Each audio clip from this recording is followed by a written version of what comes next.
Welcome to Mastis.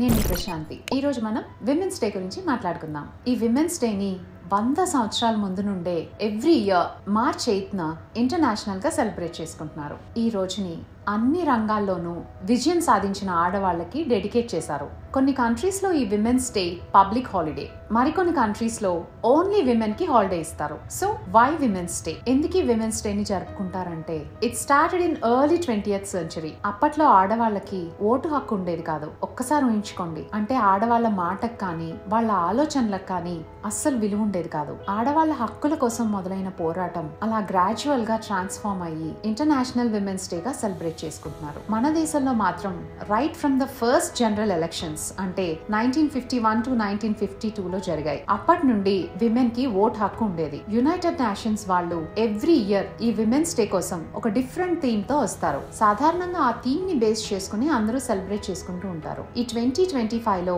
ఆ theme accelerate action. Accelerate action అంటే gender ఈక్వాలిటీని positive గా ఇంపాక్ట్ చేస్తూ చేసే పని ఏదైనా సరే. ఆడవాళ్లు సమాన హక్కుల కోసం 100 సంవత్సరాల నుండి పోరాడుతూనే ఉన్నా ఇంకా చాలా చోట్ల డిస్క్రిమినేషన్ ని ఎదుర్కొంటూనే ఉన్నారు. ఈ డిస్క్రిమినేషన్ అనేది ఎక్కడో ఉండదు, ముందు మన ఇళ్లలోనే ఉంటుంది. మన ముత్తాతల కాలం నుండి ఇంటిని పిల్లల్ని ఆడవాళ్ళు చూసుకుంటుంటే డబ్బు సంపాదన మగవాళ్ళు చేసేవారు. ఇప్పుడు ఆడవాళ్ళు కూడా ఉద్యోగాలు చేసి సంపాదించడం మొదలు పెట్టినా ఇంటిని చక్కదిద్దే బాధ్యత మాత్రం ఆడవాళ్లదే అన్నట్టు చూస్తారు. అమ్మాయి కూడా 8 నుంచి 10 గంటలు జాబ్ చేసి వస్తుంది. ఇంటి పనిలోను వంట పనిలోను కొంచెం హెల్ప్ చేద్దాం అనుకునే మగవాళ్ళు తక్కువగా ఉంటారు. అసలు అమ్మాయి బయటకెళ్లి ఉద్యోగం చేయకపోయినా తన డ్యూటీ 24 hours ఉంటుంది. ఇంటిని పిల్లల్ని చూసుకుని అన్ని సమకూర్చుకోవడం ఏమైనా చిన్న పనా?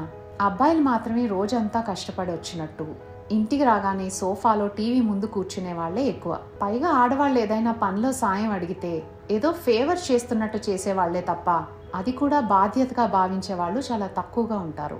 సో మార్పు అనేది ముందు మన ఇంటి నుండే మొదలవ్వాలి. సాధారణంగా అత్తలు కూడా తమ ఆడవాళ్లేనని మర్చిపోయి కోడళ్లు రాగానే అన్నీ తనే చేయాలి అని ఎక్స్పెక్ట్ చేస్తారు. కొడుకు చేస్తే కష్టపడిపోతున్నాడు అనుకుంటారు. అంతేగాని ఆ కుటుంబం కొడుకుది కూడా అని రియలైజ్ అవ్వరు. ఇంకా చాలా కుటుంబాల్లో చూస్తూ ఉంటాం, అమ్మాయి ఉద్యోగం చేస్తూ ఫైనాన్షియల్ గా ఇండిపెండెంట్ గా ఉన్నా కూడా ఏదైనా కొనుక్కోవాలన్నా హస్బెండ్ పర్మిషన్ తీసుకోవాలి. అంటే చెప్పకుండా ఖర్చు పెట్టాలని కాదు, కానీ పర్మిషన్ తీసుకోవాల్సిన అవసరం ఏంటి? సంసారంలో భార్య భర్త ఇద్దరు ఒకటే కదా, అన్నీ షేర్ చేసుకుంటూ అర్థం చేసుకుని ముందుకెళ్ళాలి. అంతేకాని మేల్ డామినేషన్ ఉండకూడదు. అలాగే ఉద్యోగం చేసే అమ్మాయికి పెళ్లి కుదిరితే పెళ్లి అయ్యాక కూడా తన శాలరీలో కొంత తన పేరెంట్స్ కో సిబ్లింగ్స్ కో ఇవ్వాలనుకుంటే మళ్ళీ హస్బెండ్ది లేదంటే అత్త మావలది అనుమతి తీసుకోవాలి. బాధ్యతలు అన్నాక ఎవరికైనా ఒకటే కదా. పెళ్ళయ్యాక అమ్మాయి పుట్టింటి కోసం ఖర్చు పెట్టకూడదని ఎక్కడుంది? అందరూ అలానే ఉంటారని కాదు, కానీ చాలా మంది ఉంటున్నారు, ఎస్పెషల్లీ చదువుకున్న వాళ్ళు కూడా. అందుకే ఎన్ని సంవత్సరాల నుండి పోరాడుతున్నా అమ్మాయికి స్వేచ్ఛ స్వాతంత్రాలు ఇంకా రాలేదు. ఇంకా చెప్పాలంటే ఖర్చు విషయంలో కానీ ప్లానింగ్ విషయంలో కానీ అమ్మాయిలే బెటర్గా ఉంటారు. ఒక చిన్న ఎగ్జాంపుల్ చెప్తాను. ఎవరైనా ఫ్రెండ్ ఇంటికి పార్టీకో లేదా పిల్లలు పుడితేనో లేదా వాళ్ళ ఫస్ట్ బర్త్డేకో బేబీని చూడడానికి వెళ్తాం కదా, అప్పుడు ఏదైనా గిఫ్ట్ తీసుకెళ్తాం. అదే అమ్మాయిలు అయితే ప్రాక్టికల్గా ఆలోచించి డైపర్స్ కానీ or something which is really useful అది తీసుకెళ్తారు. మరి అబ్బాయిలు ఏం కొంటారో ఆలోచించండి. ఏ ఫ్లవర్ బొకేనో లేదా వాల్ పెయింటింగో సమ్ గిఫ్ట్ ఆర్టికల్లో తీసుకెళ్తారు. ఎందుకండి? పువ్వులు 2 రోజుల్లో వాడిపోతాయి.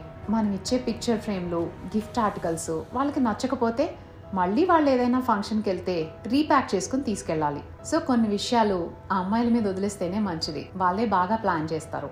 అమ్మాయిలు అబ్బాయిల్లో ఉండాల్సింది ఎవరు ఎక్కువ ఎవరు తక్కువ అనే పోటీ కాదు. ఇద్దరు ఒకటే అనుకుని బ్యాలెన్స్ చేసుకుంటూ ముందుకెళ్తేనే లైఫ్ బాగుంటుంది. ముందు మార్పు రావాల్సింది మన ఆడవాళ్ల ఆలోచనల్లోనే. సో ఈ విమెన్స్ డే రోజు జెండర్ ఈక్వాలిటీ గురించి ఆడవాళ్లుగా మనమంతా ఏం చేద్దామని ఆలోచించాలి. మన సెల్ఫ్ రెస్పెక్ట్ మనకి ఎంత ఇంపార్టెంటో అవతల వాళ్ళకి రెస్పెక్ట్ ఇవ్వడం కూడా అంతే ఇంపార్టెంట్. ఎవరిని తక్కువగా చూడకండి. ఎవరి టాలెంట్ వాళ్ళకు ఉంటుంది. ఒక ఆఫీస్ లో మేనేజర్ చేసే పని ప్యూన్ చేయడు, అలాగే ప్యూన్ చేసే పని మేనేజర్ చేయడు. ఆఫీస్ రన్ అవడానికి ఇద్దరు అవసరం ఉంటుంది. చేసే పనిని బట్టి జీతంలో తేడా ఉండొచ్చు, కానీ మనం ఇచ్చే రెస్పెక్ట్లో ఉండకూడదు. మన ఇంటినే తీసుకుంటే ఇంట్లో పనిచేసే అమ్మాయి ఉంటుంది. ఎంతమంది ఆ అమ్మాయి కూడా మనలాంటిదే అని ఆలోచిస్తారు. మనం ఉద్యోగం చేస్తూ ఉంటే మనకి యాన్యువల్ లీవ్లు, సిక్ లీవ్లు, పబ్లిక్ హాలిడేస్ అని చాలా సెలవులు వస్తాయి. మన పనమ్మాయి ఒక 2 రోజులు మానేస్తే జీతం కట్ చేస్తామని బెదిరిస్తాం. అది ఎంతవరకు కరెక్టో ఆలోచించండి. వాళ్ళు మనుషులే, వాళ్ళకి రెస్ట్ కావాలి. సో వాళ్ళు సెలవు పెట్టక ముందే మీరే వారానికో 10 రోజులకో ఒకరోజు సెలవు ఇవ్వండి. అలాగే మీ పనమ్మాయికి ఆడపిల్లుంటే మీకు వీలైనంతలో ఆ అమ్మాయి చదువుకోవడాన్ని ప్రోత్సహించండి. స్కూల్ ఫీజు కట్టడం, యూనిఫామ్స్ లేదా బుక్స్ కొనడం, ఇలాంటివి ఎవరికి వీలైనవి వాళ్ళు చేయొచ్చు. మనం చేసే ఈ చిన్న చిన్న పనుల వల్ల చాలా పెద్ద మార్పే వస్తుంది. మీరు చేసే మంచి పనులు మీ చుట్టాలతోనూ ఫ్రెండ్స్తో కూడా పంచుకోండి. వాళ్ళు కూడా మోటివేట్ అయ్యి వాళ్ళ వంతు వాళ్ళు కంట్రిబ్యూట్ చేస్తారు. టాలెంట్ విషయంలో obviously men and women equal గానే ఉంటారు. అయితే చాలా ప్లేసెస్లో మేల్ డామినేషన్ వల్ల విమెన్ కి సరైన అవకాశాలు రావు. మీరు ఒక విమెన్ ఆంటర్ప్రినర్ అయితే మీ ఆఫీస్లో ఎక్కువ మంది విమెన్ ని రిక్రూట్ చేసుకోండి. అలా మీ సపోర్ట్ తెలియచేసిన వాళ్ళు అవుతారు. మన ముందు జనరేషన్ ని మనం మార్చలేకపోయినా అట్లీస్ట్ మనల్ని మనం మార్చుకుందాం. ఒక అమ్మాయిగా ముందు మిమ్మల్ని మీరు గౌరవించుకోండి. అలాగే మీ పిల్లల్ని కూడా ఆడ మగాని తేడా లేకుండా సమానంగా పెంచండి. ఇవి ఆడపిల్ల చేసే పనులు, ఇవి అబ్బాయే చేయాలి అని డివైడ్ చేయకుండా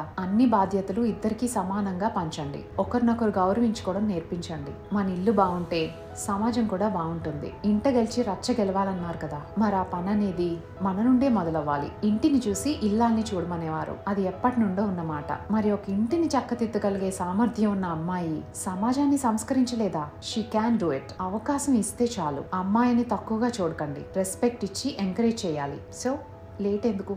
let's start from today. Accelerate action. మనం చేసి చూపిద్దాం. Happy women's day. Thank you.